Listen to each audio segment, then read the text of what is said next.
আসসালামু আলাইকুম। আমি এখন বানাচ্ছি না, দেখে যা ভাবতেছেন তা না, এটা দেখে যাই মনে হোক না কেন, এটা আসলে ডিমের একটা অমলেট। এটার নাম হচ্ছে লাশ অমলেট। দেখতে যত সুন্দর, তৈরি করা এর চেয়েও সোজা।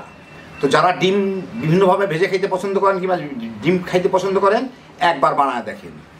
তো আসেন দেখি শুরু করা যাক। এইখানে আমি 3টা মুরগির ডিম ভেঙে নিছি। এইটাকে আমি একটু ফেটে নিব, ভালো মতো ফেটে নিলাম। তো এটাকে আমি এখন মেপে নিব যে এটা কত মিলি হইল।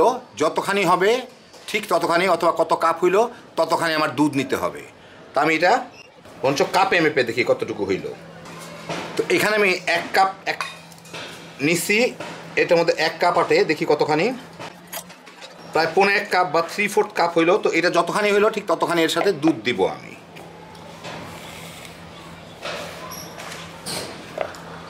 তো আমি এর মধ্যে 1.5 কাপ দুধ দিচ্ছি, মানে 3/4 কাপ।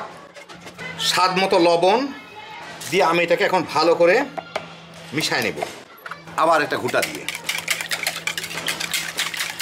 ভালো মতো মিশিয়ে নিলাম। আমি এখন একটা বাটিতে ঢেলে ফেলবো এটাকে। আমি এখানে মাপ মতো একটা কাচের বাটিতে একটু তেল মেখে নিছি ভিতর দিকে হালকা করে, মানে বাটিটা যাতে আমি যতদূর করছি তার থেকে একটু বড় হয়। এখন এর মধ্যে আমি এই ডিমের এটাকে ঢেলে দিব। একটু আরেক শেষবারের মতো ফাইনাল একটা ঘুঁটা দিয়ে নিলাম, দিয়ে দিলাম। এখন এইটাকে আমি ভাপে বসাবো। আপনারা হয়তো খেয়াল করতে পারছেন না, এখানে প্রায় আধা ইঞ্চির মতো খালি জায়গা আছে, 1 সেন্টিমিটারের মতো। এখানে আমি চুলায় একটা সসপ্যানের মধ্যে একটা পানি দিয়ে একটা স্ট্যান্ড বসায় নিছি। স্ট্যান্ডটা মোটামুটি 1 সেন্টিমিটার উপরে আছে পানির থেকে। পানিটা ফুটতেছে, এর মধ্যে আমি এটাকে মাঝখানে দিয়ে ভাপে বসাবো।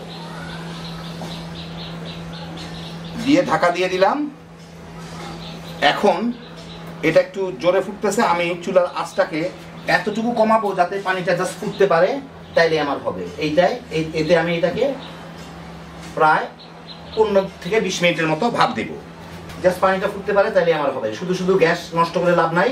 বেশি জাল দিলেও আমার যে পরিমাণ টেম্পারেচার থাকবে ভিতরে, কম জাল দিলেও তাই থাকবে, 100 ডিগ্রি সেলসিয়াসই থাকবে। সেই জন্য আমি সবচেয়ে কম জালে এটাকে কম গ্যাসের মধ্যে 15 থেকে 20 মিনিট ভাপ দিয়ে দিব। প্রায় 15-17 মিনিট পরে আমি এই যে দেখেন এটা হয়ে গেছে। আমি চুলাটা বন্ধ করে দিই। উপর থেকেই দেখা যায় হয়ে গেছে, তাহলে কাঠি ঢুকেও দেখা যায়। তো এখন এটা একটু ঠান্ডা হলে আমি একটু ফুলে উঠে ঠান্ডা হলে আমি আপনাদের একটু পিরিচের উপরে ঢেলে দেখাবো। আর উপরে 2-4 ফোঁটা পানি পরে, ওতে অসুবিধা নাই, ডিমটা সিদ্ধ হয়ে গেছে। এই গ্লাসের যা থেকে হঠাৎ করে 2-1 ফোঁটা পানি পড়ে যেতে পারে উপরে, কোনো ব্যাপার না। ডিমটা ঠান্ডা হয়ে গেলে এটা আবার একটু খেপে যায়, ছোট হয়ে যায়। যাই হোক, এখন আমি এর থেকে এটা উঠায় নিব। আমি একটা স্প্যাচুলার মধ্যে একটু তেল মেখে নিছি, এটা দিয়ে পাশ থেকে একটু ছাড়ায় দেই, সুবিধা হয় এইভাবে করলে। ছুটলো বোধ হয়, হ্যাঁ ছুটে গেল বোধ হয়, হ্যাঁ ছুটে গেছে। এখন আর বাটির উপর আমি ঢেলে নিব, মানে এখন একটা পিরিচের উপর আমি ঢেলে নিব। এই হয়ে গেল আমার ফ্লাফি অমলেট। আপনারা উপর থেকে দেখতেছেন, আমি এটাকে আপনাদের একটু পাশ থেকে দেখাই। তো এই দেখেন হয়ে গেল আমার দারুণ মজার লাশ অমলেট। জিনিসটা একদম নরম তুলতুলে। আমি দেখার সৌন্দর্যের জন্য আমার বাগানের সুন্দরী পুদিনা পাতা একটাকে উপরে দিয়ে দিই, দেখতে ভাল লাগবে।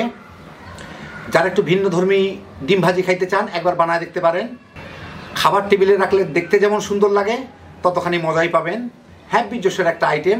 আপনাদের আমি একটু কেটে দেখাই ভিতর দিকটা কেমন হলো, অনেকেই দেখতে চাবেন। এই যে দেখেন ভিতর দিকটা এরকম। তো এরকম একটা বানালে 2-3 জন মিলে আরামে তামা করে খেয়ে ফেলাইতে পারবেন। আল্লাহ আপনাদের সবাইকে ভালো রাখুন, সুস্থ রাখুন, নিরাপদে রাখুন। ইনশাল্লাহ বেঁচে থাকলে আবার দেখা হবে। আল্লাহ হাফিজ।